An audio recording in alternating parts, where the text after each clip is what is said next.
Captain Jake Morrison stood on the bridge of the horizon's edge, staring at the massive object floating in space before them. The structure was bigger than any city he had ever seen on Earth.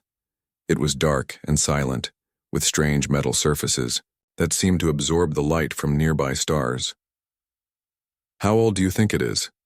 asked Dr. Lisa Grant as she joined him at the viewing window. She was the ship's expert on ancient alien cultures and had studied ruins on dozens of worlds. "The scans show it's been here for millions of years," Jake replied. "Maybe longer. Whatever built this thing is long gone." Pete Collins looked up from his engineering station. "Captain, the material readings don't match anything in our databases. This metal shouldn't exist. It's stronger than anything we know how to make, but the energy signatures are almost dead." Jake nodded. They had been traveling through the Kepler 442 system for 3 weeks, mapping planets and looking for signs of life. Instead, they found this enormous structure floating alone in the darkness between two dead worlds. The crew had started calling it the monolith because of its smooth rectangular shape, but as they got closer they could see it was much more complex than a simple block. There were openings and chambers, curved sections that looked like they might have been living areas, and strange symbols carved deep into the surface. "Amy, what do you make of those markings?" Jake asked the ship's language expert. Amy Rodriguez had been studying the symbols for hours. "They're unlike anything I've seen before, Captain, but there's something familiar about them. The way they're arranged, the basic structure, it reminds me of very old Earth languages." "That's impossible," Pete said. "This thing is older than human civilization by millions of years." Amy shrugged. "I know how it sounds, but I can't shake the feeling that I've seen similar patterns before." Jake made his decision. "Lisa, I want you to take a team over there. Amy, Pete, you're with her. Full environmental suits and stay in constant contact. If that thing has been floating here for millions of years, there's no telling what condition it's in inside." An hour later, the small shuttle approached one of the larger openings in the structure. The opening was perfectly smooth, as if it had been designed for ships to enter. Pete piloted them through carefully, using the shuttle's lights to illuminate the way ahead. "Look at the size of this place," Lisa whispered over the comm. The interior space was enormous, with corridors leading off in multiple directions. The walls were covered in more of the strange symbols, and there were areas that looked like they had once held equipment or furniture. They landed the shuttle in what appeared to be a docking bay. As they stepped out, their suit lights revealed incredible details. The floors were made of the same strange metal as the exterior, but they were polished smooth. There were grooves cut into the floor that might have been paths or guides for moving equipment. "The air in here is dead," Pete reported, checking his instruments. "No atmosphere at all, but the structure is sound. Whatever this is made of, it's incredibly strong." They moved deeper into the structure, following one of the main corridors. Amy stopped frequently to record the symbols on the walls. Some were small and precise, like writing. Others were large and decorative, possibly artwork or important messages. "Captain," Lisa's voice came through the radio. "You need to see this." Jake was monitoring their progress from the ship. "What did you find?" "We're in what looks like a control room. There are surfaces that might have been screens or displays. And Captain, the chairs.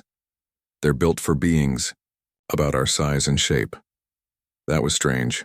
Most alien species they had encountered were very different from humans. Some were much larger, others much smaller. Some didn't use chairs at all. But these seats looked like they were made for humans.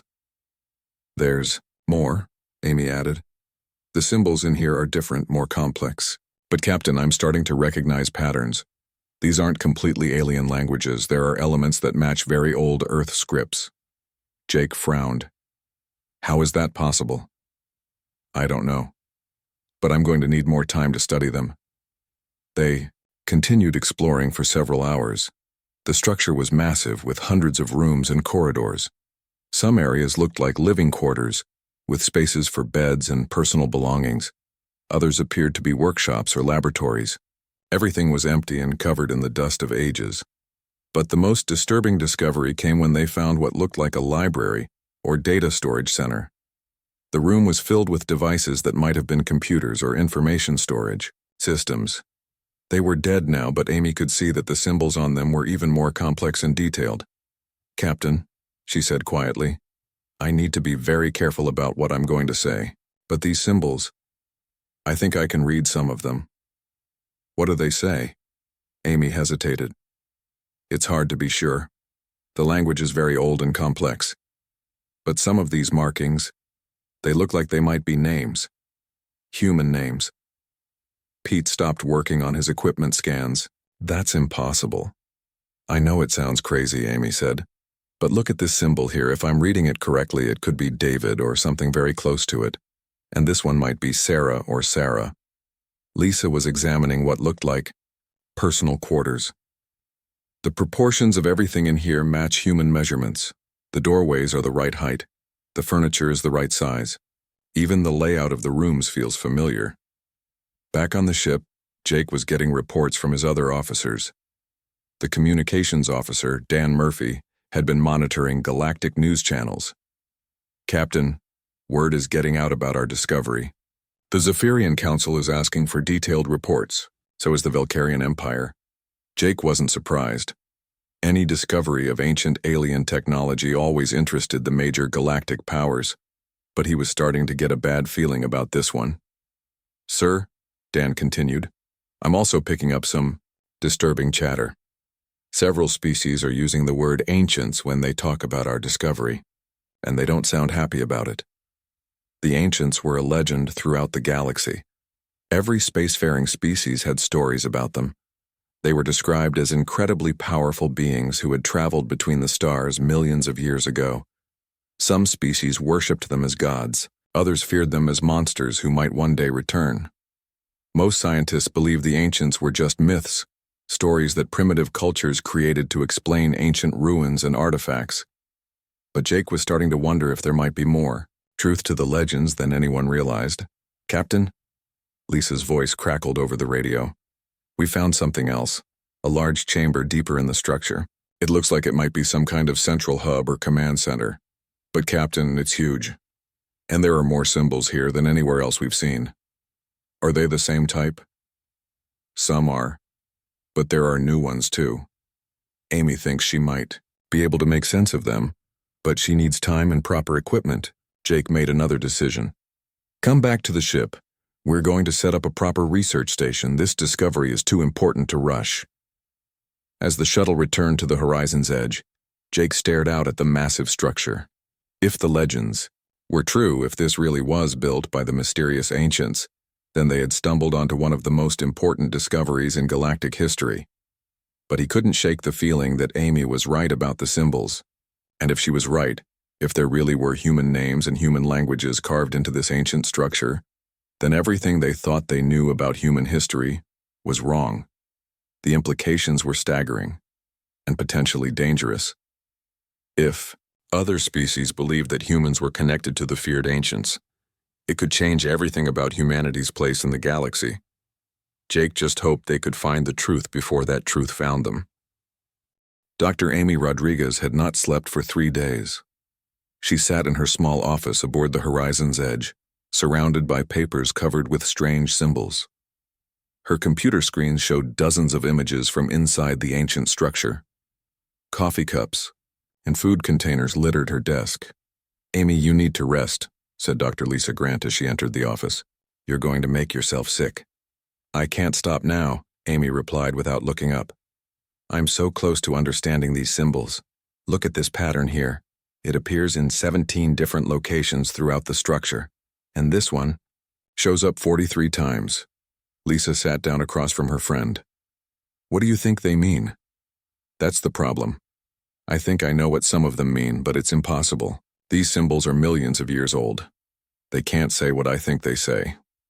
On the bridge, Captain Jake Morrison was having his own problems. The ship's communications officer, Dan Murphy, had been fielding calls from across the galaxy for hours. "Captain, the Zephyrian Council is demanding a full report," Dan said. "They want to know everything we've found, and sir, they don't sound happy." "What about the Valkyrian Empire?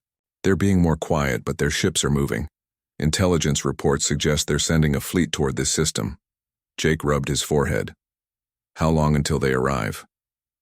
2 weeks, maybe less. Pete Collins joined them on the bridge. Captain, I've been analyzing the power systems inside the structure.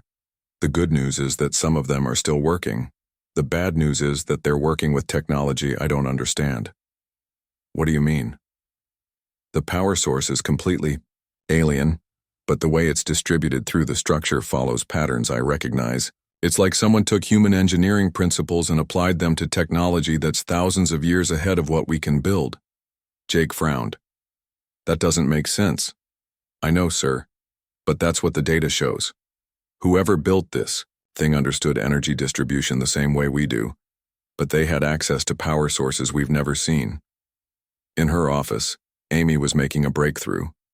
She had been working with the ship's AI, a system called Prometheus that could process language patterns much faster than any human. Together, they had been analyzing thousands of symbols from the structure. Prometheus, run the comparison again, Amy said. Compare these symbols to the ancient Earth language database. Processing. The AI responded in its calm voice. Dr. Rodriguez, I am finding significant matches. The symbols from Sector 7 of the structure show 73% similarity to ancient Sanskrit writing. The symbols from Sector 12 show 68% similarity to early Germanic scripts. Amy felt her heart racing. What about the symbols from the central chamber? Those are more complex, but I am finding matches to multiple Earth languages: Sanskrit, Germanic, early Chinese, and what appears to be a form of ancient Greek. That's impossible, Amy whispered. Those languages developed on Earth thousands of years ago. This structure is millions of years old. The data is consistent across multiple samples, Prometheus replied. However, I must note that the symbols are not exact matches. They appear to be earlier versions of these languages, as if they were the source from which Earth languages developed. Amy stared at the screen. If Prometheus was right, then the implications were staggering. It would mean that human languages had not developed on Earth at all. They had come from somewhere else. From whoever built this structure. She grabbed her communication device. Captain Morrison, please come to my office. I need to show you something. Jake arrived 20 minutes later, along with Lisa and Pete. Amy's office was too small for all of them, so they moved to the main conference room. Amy brought her computers and spread her research across the large table. Captain, I've been working with Prometheus to analyze the symbols from the structure, Amy began. What I'm about to tell you is going to sound impossible, but the data is solid. She activated the main screen and showed images of symbols from the structure alongside examples of ancient Earth writing. These symbols are not completely alien, she continued. They share roots with multiple human languages: Sanskrit, Germanic, Chinese, Greek, and others. But they're not copies of our languages. They appear to be the original source of our languages. Pete leaned forward. What are you saying? I'm saying that human languages might not have developed on Earth. They might have come from whoever built this structure. Lisa shook her head. That's impossible. Human languages evolved naturally over thousands of years. We have archaeological evidence, do we? Amy asked. Or do we have evidence that languages appeared on Earth and then evolved? What if they were brought to Earth by someone else? Jake studied the symbols on the screen. Can you read any of them? Some of them. The simpler ones appear to be names and basic words. But Captain, that's not the most important part. Prometheus has identified patterns that suggest these symbols represent a complete language system. Not just random markings, but actual writing. She switched to a different screen. Look at this symbol sequence from the central chamber. If I'm reading it correctly, it says something like, Journey to the Stars completed, or Star travel finished. And this one might say, Children of Earth, or Earth's offspring. The room fell silent. Jake felt a chill run down his spine. There's more, Amy continued. I found this sequence repeated in several locations. It appears to be some kind of important message or title. The best translation I can come up with is, The Long Road Home, or The Path Back to the Beginning. Pete was studying his own data. Captain, this matches what I found in the engineering sections. The technology is incredibly advanced, but it follows human thinking patterns. It's like someone took human engineering and pushed it forward by millions of years. Lisa was looking at her archaeological notes. The living quarters, the furniture, the layout of the rooms, everything is designed for beings exactly like us. Not just similar to humans, but identical to humans. Jake made a decision. Amy, I want you to keep working on this, but I want absolute secrecy. Don't share any of this with anyone outside this room. Pete, same goes for your engineering analysis. Lisa, keep your archaeological findings to yourself. Captain, Dan Murphy's voice came over the intercom. You need to see the latest intelligence reports. Now. They moved to the bridge, where Dan had several screens displaying news feeds from across the galaxy. Sir, the word ancients is spreading through every major news network. The Zephyrian Council has issued a statement saying that ancient artifacts have been found before, but never anything this large or complete. What else? The Valkyrian Empire has classified our discovery as a potential threat to galactic security. They're mobilizing their fleet and demanding that we leave the system immediately. Jake watched the news feeds.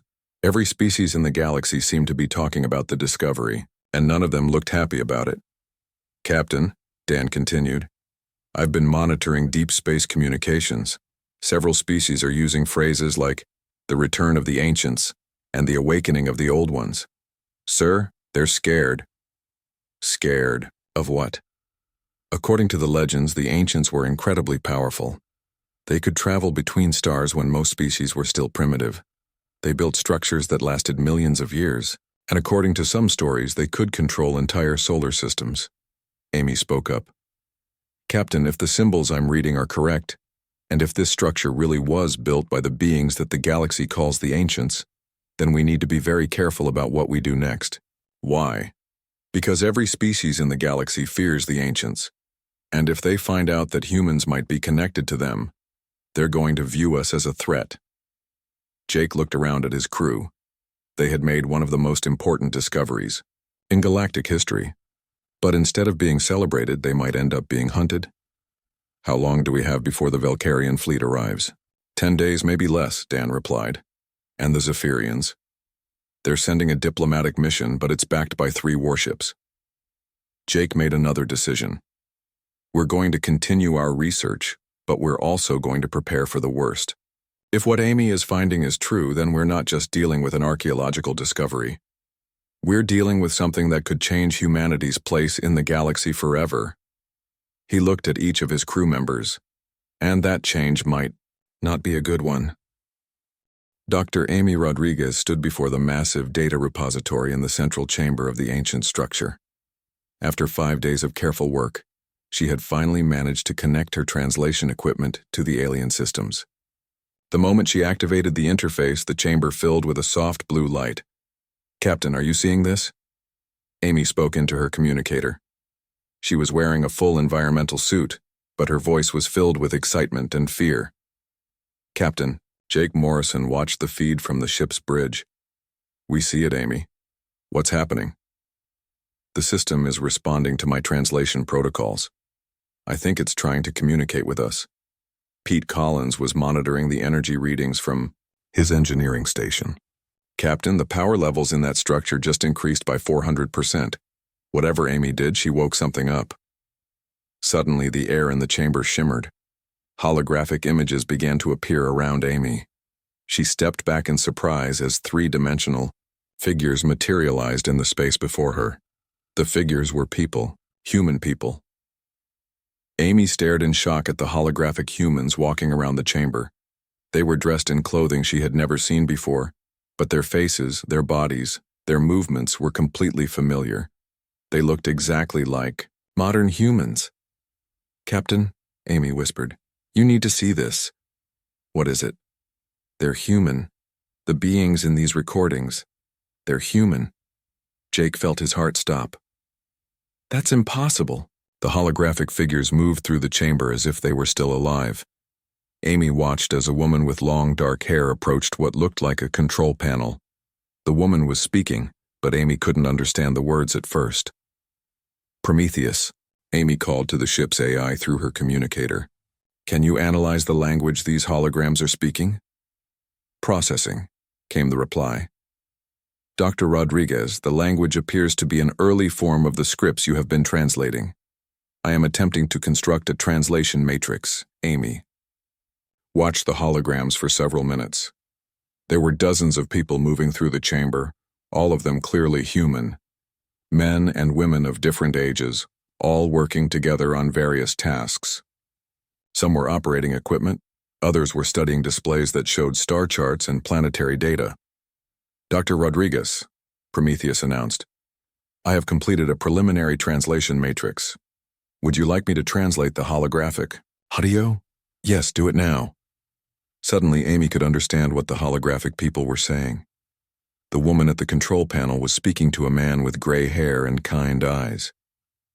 The seeding project is complete, the woman said. All target worlds have received the genetic templates and cultural packages. What about Earth? The man replied. How are our people there doing?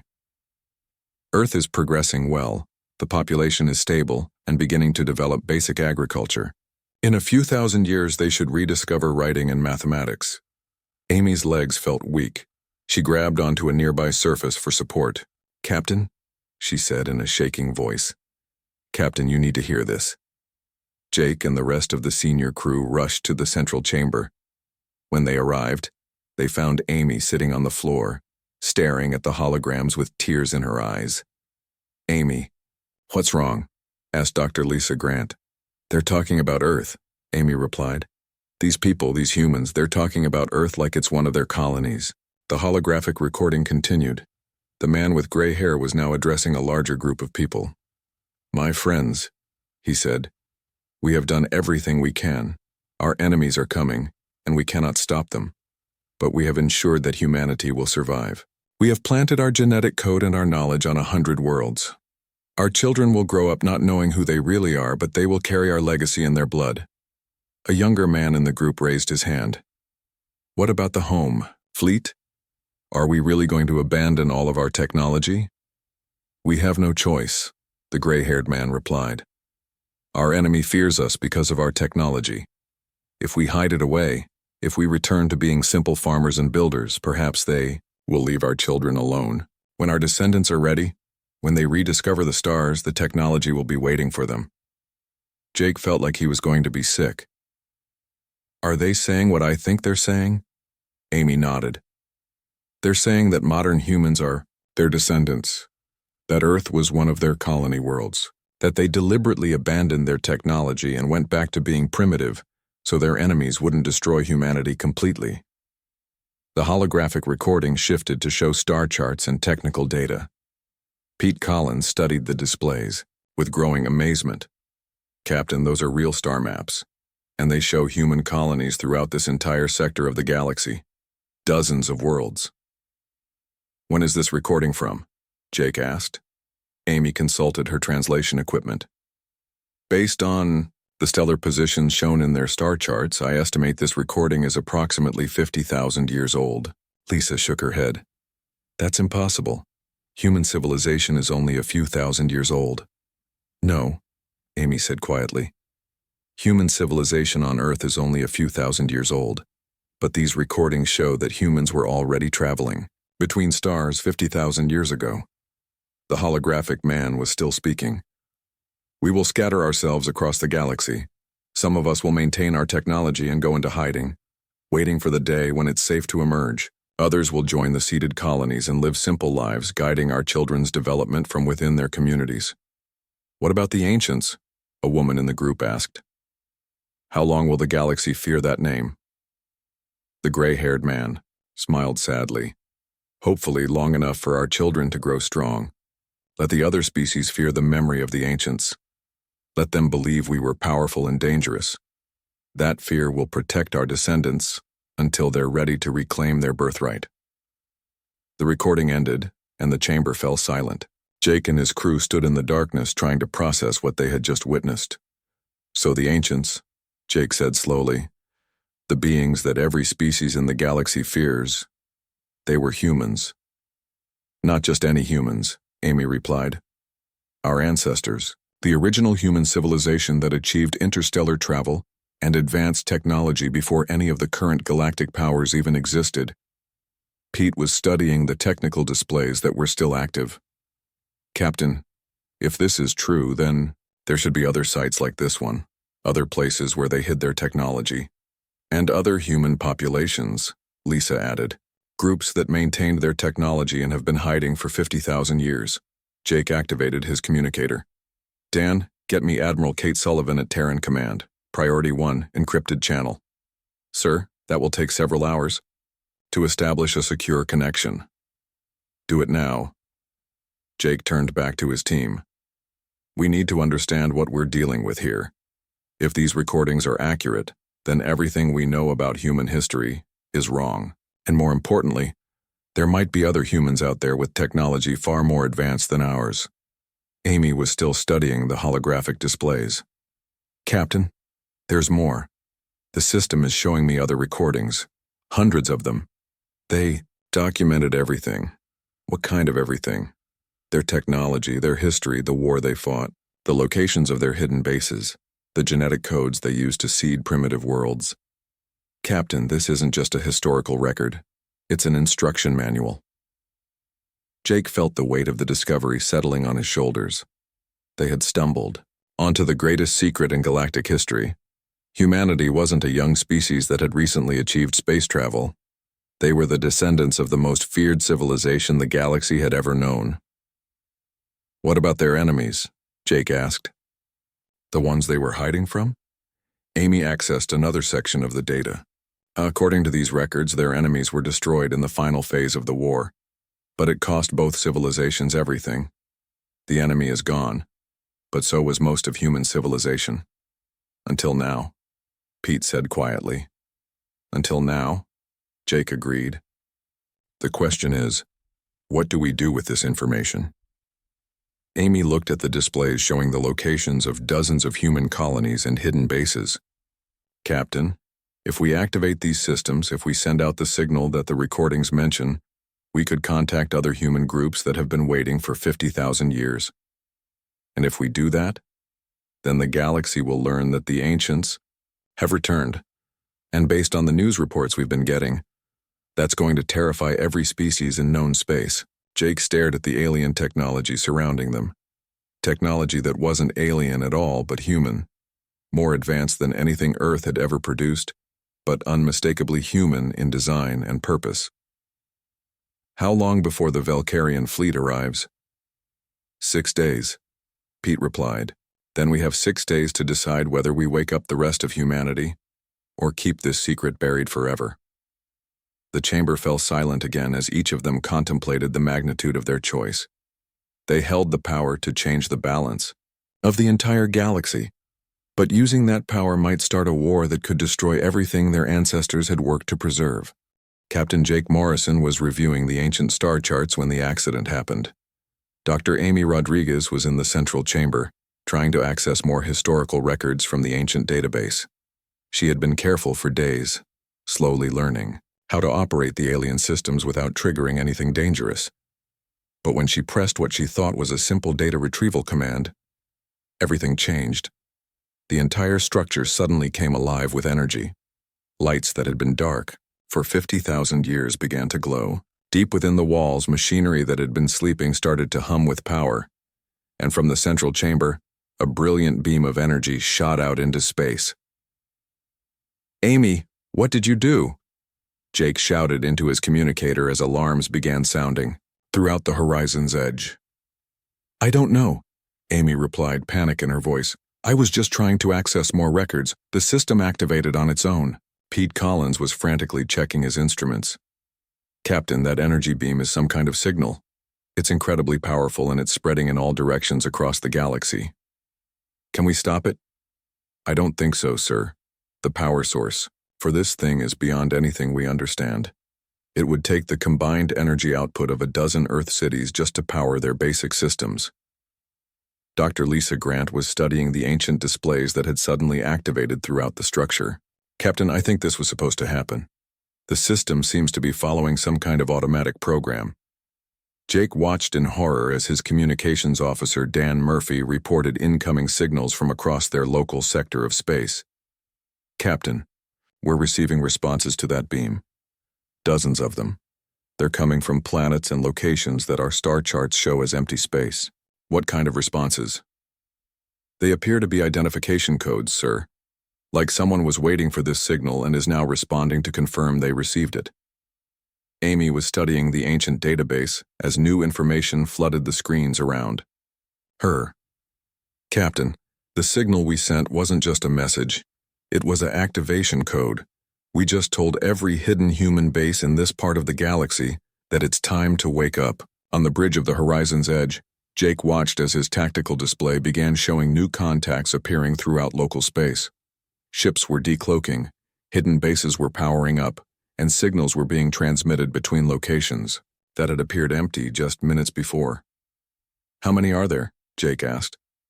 I'm counting at least 40 separate contacts within 100 light-years of our position, Dan replied.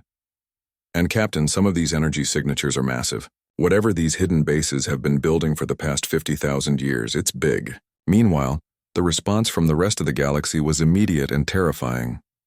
News networks across dozens of species began broadcasting emergency reports. The Zephyrian Council convened an emergency session. The Valkyrian Empire moved its entire home fleet to battle readiness. Captain, Dan announced, I'm receiving a priority transmission from Earth. Admiral Sullivan wants to speak with you immediately. Admiral Kate Sullivan's face appeared on the main screen. She looked tired and worried. Jake, what the hell is going on out there? We're getting reports that ancient alien technology is activating across half the galaxy. Admiral, I need to brief you on everything we've discovered, but not over an open channel. What I can tell you is that the situation is more complex than anyone realizes. The Valkyrian fleet is 3 days out from your position. The Zephyrians are sending 7 battleships. And Jake, I'm getting reports that several smaller species are evacuating systems with human colonies. Jake felt his stomach drop. They're evacuating because of us? The entire galaxy thinks the ancients are returning. Every species that has legends about them is either mobilizing for war or running for their lives. Jake, you need to get out of there now. Before Jake could respond, Amy's voice came over the intercom. Captain, you need to get down here immediately. We're receiving a direct communication from one of the activated sites. Jake rushed back to the central chamber, where Amy had managed to establish a communication link with one of the responding locations. The holographic display showed a woman who looked completely human, but she was wearing clothing and equipment that was far more advanced than anything Earth had ever produced. Greetings, children of Earth, the woman said. I am Commander Elena Vasquez of Haven Station. We have been waiting for this signal for many generations. Jake stepped forward. Commander, I'm Captain Jake Morrison of the Earthship Horizon's Edge. Can you explain what's happening? Elena smiled. You have activated the reunion protocol. For 50,000 years, the scattered remnants of human civilization have been waiting for the signal that would tell us it was safe to emerge from hiding. Your activation of the central beacon indicates that our descendants have rediscovered space travel and are ready to learn their true heritage. How many of you are there? In this sector alone, there are 47 hidden installations.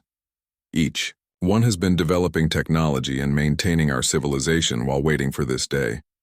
Across the entire galaxy, there are thousands of our installations. Amy spoke up. Commander, the other species in the galaxy are terrified. They think the ancients are returning to conquer them. Elena's expression became serious. That is unfortunate, but not unexpected. The propaganda campaign against us was very effective. Our enemies convinced the galaxy that we were aggressive conquerors, when in truth we were explorers and teachers. What do you mean? Jake asked. Captain, your species' history books are incomplete. Before the Great War, humans traveled throughout the galaxy sharing knowledge and technology. We helped primitive species develop agriculture, medicine, and basic engineering. We established trade routes and communication networks. We were the galaxy's teachers, not its masters. Pete Collins had been monitoring the energy readings from the newly activated sites. Captain, I'm detecting some incredible technology out there. Power sources, propulsion systems, manufacturing capabilities that are centuries ahead of anything Earth has. Elena nodded. We have had 50,000 years to develop our technology while remaining hidden. We have ships that can travel between galaxies, manufacturing systems that can build entire cities in days, and weapons that could destroy solar systems if necessary. Weapons? Jake asked. Only for defense, Captain. But yes, we developed them during the Long War. We hoped never to use them again, but we prepared for the possibility that our enemies might return. Amy was studying the data streaming from the other sites. Commander, I'm seeing references to something called the Guardian Protocol. What is that? Elena's expression became grave. If the galaxy reacts to our emergence with hostility, if they attempt to destroy our rediscovered colonies, or harm our people, the Guardian Protocol will activate. Every hidden installation will reveal itself and take action to protect human civilization. What kind of action? Jake asked. Whatever is necessary, Captain. We are not the same humans who went into hiding 50,000 years ago. We have grown, stronger, more advanced, and more capable. If the galaxy forces us to choose between hiding and defending ourselves, we will choose to defend ourselves. On the bridge, Dan Murphy was monitoring communications from across the galaxy. Captain, the situation is getting worse. The Valkyrian Empire has declared a state of emergency. They're demanding that all human colonies surrender immediately, for protective custody. Several smaller species are calling for the complete evacuation of human space. Jake realized they were facing a crisis that could destroy everything. If the galaxy attacked human colonies out of fear, the hidden human installations would respond with technology that could dominate every other species. But if humans revealed their true capabilities, it would confirm every fear that other species had about the return of the ancients. Commander Vasquez, Jake said, is there any way to reverse what we've started? Can we convince your people to go back into hiding? Elena shook her head. The protocol is irreversible, Captain. Once activated, all installations begin full emergence procedures. Within 72 hours, every hidden human base in the galaxy will be fully operational and visible to long-range sensors. And if the other species attack us, then they will learn why the galaxy feared the ancients for 50,000 years. Jake looked around at his crew. Amy was pale, realizing that her translation work had triggered a galactic crisis. Pete was studying readings that showed human technology far beyond anything they had imagined possible. Lisa was reviewing archaeological data that painted a completely different picture of human history. Captain, Dan announced from the bridge, Admiral Sullivan is requesting another communication. And sir, I'm also receiving a transmission from something calling itself the Oracle. It claims to be the central AI of the ancient structure. Jake felt the weight of the galaxy's future settling on his shoulders. In trying to uncover the truth about humanity's past, they had awakened a sleeping giant that could either save human civilization or destroy the galactic community that had existed for thousands of years. How long before the Valkyrian fleet arrives? He asked. 18 hours, Pete replied. And how long before all the hidden installations are fully active? Admiral Kate Sullivan arrived at the ancient structure with 5 Earth ships, just as the Valkyrian fleet dropped out of hyperspace on the edge of the system.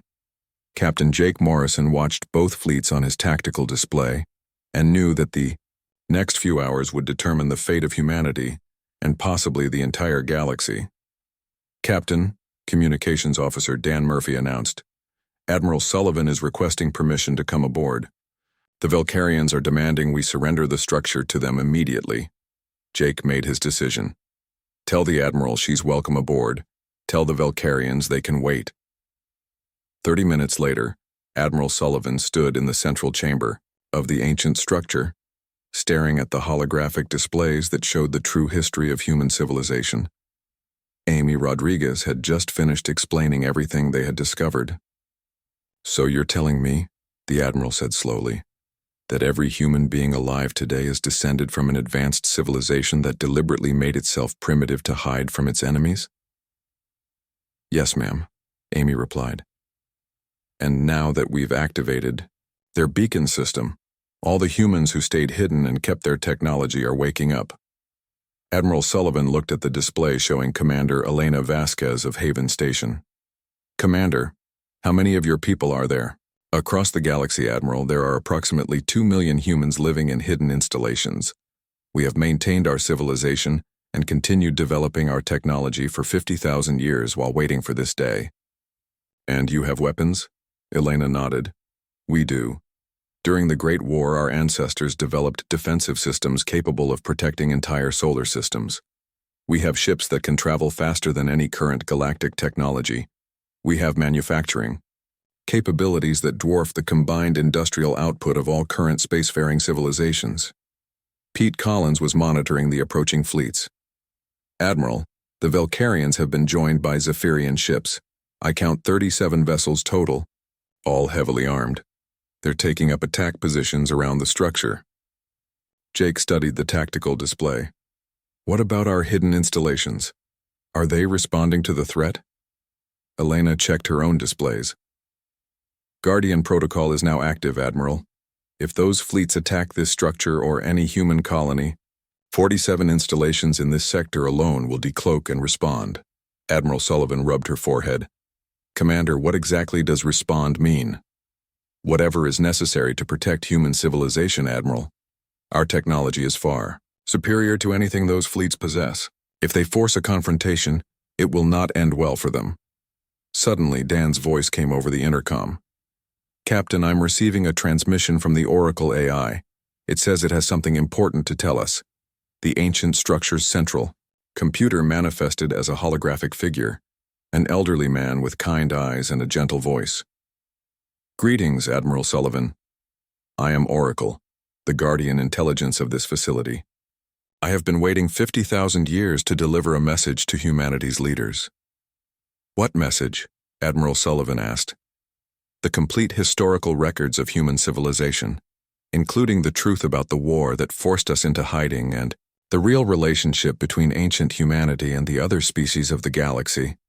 Jake stepped forward. Oracle, the fleets out there think we're planning to conquer the galaxy. They believe the ancient humans were aggressive invaders. Oracle's expression became sad. That is propaganda created by our enemies during the war. Captain, would you like to see the true history? Before anyone could answer, Oracle activated a massive holographic display that filled the chamber. Images appeared, showing ancient human ships arriving at primitive worlds. But instead of conquest, the images showed humans teaching agriculture to hungry populations, sharing medical knowledge to fight diseases, and helping species develop basic technology. For thousands of years, Oracle explained, ancient humanity served as teachers and guides for younger civilizations. We helped the early Zephyrians develop their first cities.